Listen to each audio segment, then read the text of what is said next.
Hai anak-anak yang terkasih, ketemu lagi dalam pelajaran bimbingan konseling.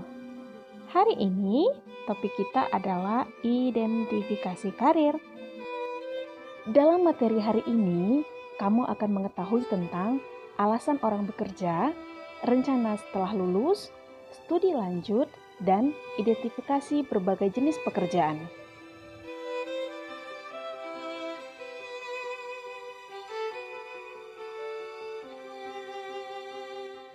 Sebelum mulai, kita saksikan dulu yuk video berikut ini.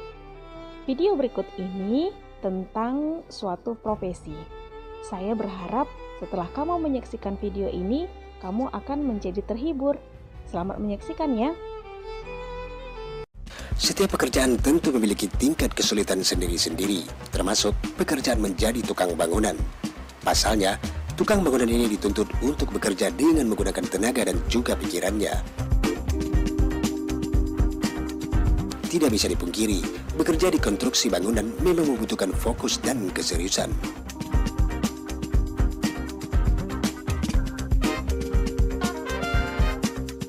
Berikut 6 momen kocak potret tukang bangunan saat bekerja di lapangan. Waduh, si bapak ini mau bekerja apa mau tidur? Jangan-jangan masih ketiduran? Atau memang seragam dari kelompok bekerja?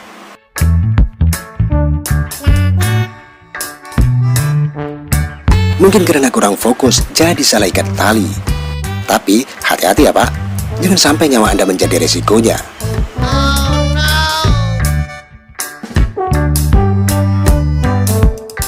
Jika Anda fokus pada gambar berikut ini, pasti akan tepuk jidat deh.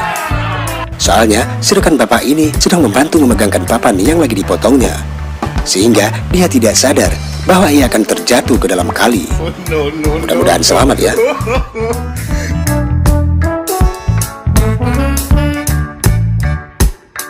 Kira-kira kalau pakai kuas sekecil ini, apa cepat selesai ya?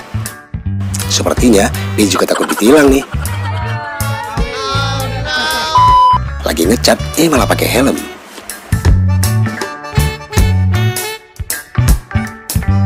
Hati-hati ya Pak, jangan sampai jatuh. Dinding sekaligus atraksi sirkus.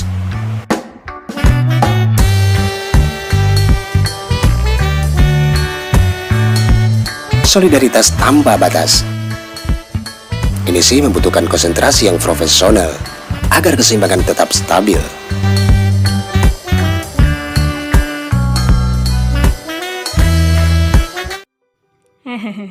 Semoga video tadi bisa menghibur kamu ya.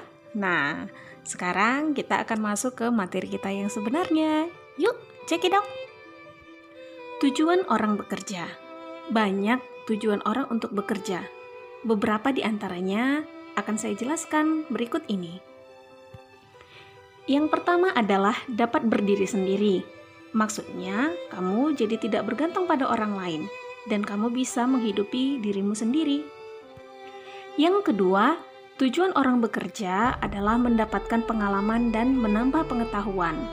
Ketika mereka bekerja, maka banyak pengalaman-pengalaman yang mereka alami dan pengetahuan mereka pun semakin bertambah. Ketiga, mendapat kesenangan, kepuasan, dan harga diri. Karena apa yang mereka pelajari sebelumnya bisa diaplikasikan dalam kehidupannya. Yang keempat, membantu atau menolong orang lain. Dan yang terakhir adalah mendapat gaji atau imbalan. Sebelum kita lanjut materi kita pada hari ini, saya akan memberikan sebuah teka-teki kepada kalian. Teka-teki ini berhubungan dengan sebuah profesi. Yang bisa menjawab teka-teki ini, silahkan komentar di grup WhatsApp ya. Jeng jeng, teka-tekinya adalah pekerjaan apa yang ketika orang tersebut sedang melakukan pekerjaannya dan dipanggil orang lain, maka orang tersebut harus melihat ke atas.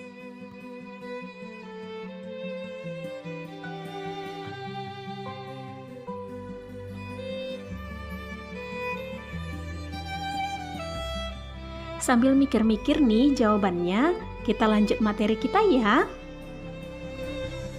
Rencana setelah lulus. Yang pertama ada namanya rencana ideal. Rencana ideal ini adalah pekerjaan atau karir yang paling diidealkan dan sesuai dengan jurusan kamu. Misalnya, seandainya kamu sudah lulus dari universitas, kamu jurusan hukum, maka kamu bekerja sebagai seorang lawyer atau pengacara. Jadi sesuai antara background pendidikannya dengan pekerjaannya. Yang kedua adalah ideal pragmatis, yaitu pekerjaan yang masih layak untuk standar pendidikan kamu walaupun tidak sesuai dengan yang dicita-citakan. Misalnya, kamu tamat S1 jurusan teknik industri, tapi kamu bekerja sebagai front office di sebuah bank. Kejadian seperti ini sangat banyak terjadi. Yang terakhir adalah pragmatis. Artinya, yang paling penting adalah mempunyai pekerjaan, menerima realitas hidup dan tidak bertele-tele. Nah, ini bagi orang-orang yang sudah capek, saya rasa mencari pekerjaan yang sesuai dengan background pendidikannya. Jadi, akhirnya menerima realitas hidup dan bekerja apa adanya. Saya sangat berharap siswa-siswa ibu semuanya punya pekerjaan nanti yang ideal, yang sesuai background pendidikannya dengan apa yang menjadi pekerjaannya. Kita lanjut ke teka-teki yang kedua. Teka-teki yang kedua kali ini ala-ala Cak Lontong. Nah, jadi kamu ini harus berpikir out of the box untuk menjawab pertanyaannya. Teka-tekinya masih berhubungan dengan sebuah profesi, yaitu polisi mengatur jalan lalu titik. Ada 5 huruf, huruf pertama L, huruf ketiga N. Apa ya jawabannya? Yang ingin menebak, langsung komentar di grup WhatsApp ya, Nak.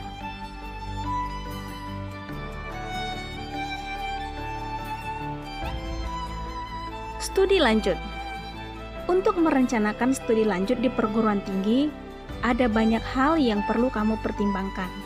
Beberapa di antaranya adalah bakat dan minat. Jika kamu masih belum yakin tentang bakat dan minat kamu boleh loh mengikuti psikotes minat dan bakat untuk lebih mengetahui apa minat dan bakat kamu. Kamu boleh mengunjungi biro-biro psikologi untuk mendapatkan tes ini. Kemudian prestasi. Kamu bisa mengukur kemampuan kamu dengan prestasi kamu selama belajar di sekolah menengah atas, dari semester 1 sampai nanti di semester akhir. Prestasi yang kamu raih bisa memperkirakan di mana, jurusan apa, dan universitas apa yang paling tepat untuk kamu. Lalu, kemampuan ekonomi orang tua dan kesesuaian pekerjaan atau karir yang kamu cita-citakan. Selanjutnya, tingkat kompetisi lulusan. Dan yang terakhir adalah ketersediaan lapangan kerja yang sesuai dengan jurusan yang kamu inginkan itu.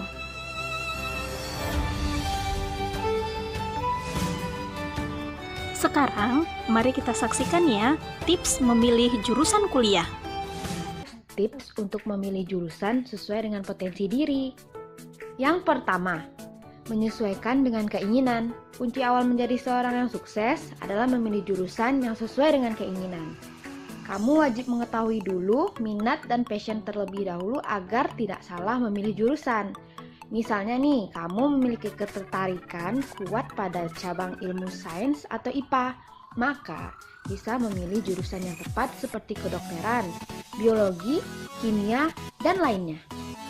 Yang kedua, motivasi diri. Motivasi diri sama dengan mengetahui tujuan utama pendidikan tinggi kamu loh. Miliki motivasi diri yang kuat agar kamu bisa menjalani pendidikan di bangku kuliah hingga selesai. Ketiga, melihat potensi. Kamu ingin menjadi seorang dokter, namun tidak memiliki kemampuan yang mumpuni pada pelajaran IPA, tentu akan menyulitkan langkahmu ke depannya. Sebaiknya, lihat potensi diri sendiri sebelum menentukan jurusan yang tepat ya. Keempat, menyesuaikan kepribadian. Kepribadian seseorang menentukan karir yang sesuai nantinya. Misalnya, kamu ingin menjadi jurnalis. Tentu dibutuhkan kemampuan menggali informasi dan kecakapan komunikasi. Tipikal pendiam sangat tidak cocok dengan karir seperti ini. Nah, memilih jurusan pun sebaiknya menyesuaikan dengan kepribadian ya. 5. Jangan mengikuti orang lain. Memilih jurusan karena mengikuti teman sangat tidak disarankan bagi kamu yang ingin sukses kuliah. Pilih jurusan yang berdasarkan pilihan pribadi, bukan sekedar mengikuti jejak orang lain. Keenam, prospek kerja. Pastikan kamu memiliki gambaran karir cemerlang nantinya sebelum memilih jurusan. Misalnya, kamu memilih jurusan akuntansi. Karir di perkantoran atau bank sangat ideal untukmu nanti. Pilihan jurusan lain pun harus memiliki prospek kerja masa depan. Ketujuh, latar belakang lulusan. Tidak ada salahnya kalau kamu mencari tahu latar belakang jurusan tersebut.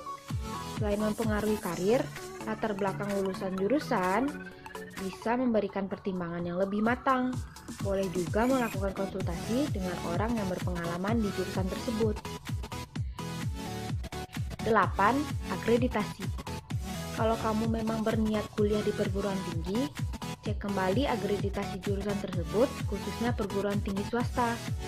Akreditasi bisa memberikan indikasi bahwa jurusan tersebut memiliki kredibilitas terpercaya. Akreditasi juga mempengaruhi proses lamaran kerja atau melanjutkan pendidikan lanjutan. 9. Biaya kuliah. Memilih jurusan memang harus penuh pertimbangan matang termasuk soal biaya. Kamu harus mempertimbangkan kemampuan orang tua dan finansial yang mendukung hingga program studi berakhir. Ingat, pendidikan di universitas membutuhkan waktu yang lebih lama.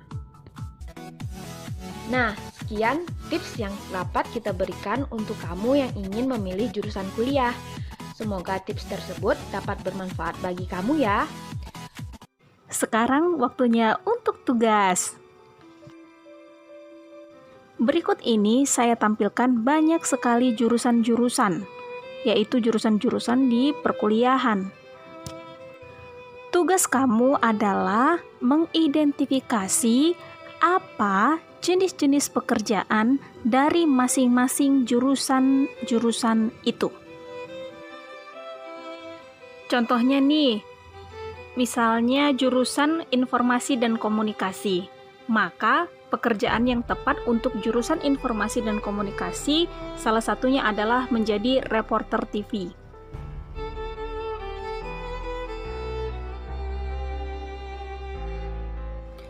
Berikut ini jenis-jenis jurusan yang lain ya nak. Silahkan perhatikan, ambil 5 jurusan yang ada di dalam slide ini ataupun slide sebelumnya, lalu kemudian identifikasi apa pekerjaan yang sesuai dengan jurusan itu.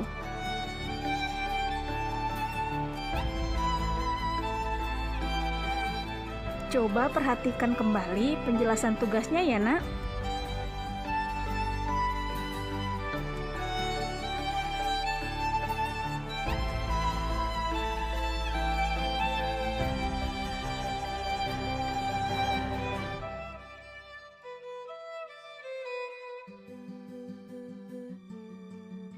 Sebelum saya mengakhiri materi hari ini nih teka-teki yang ketiga.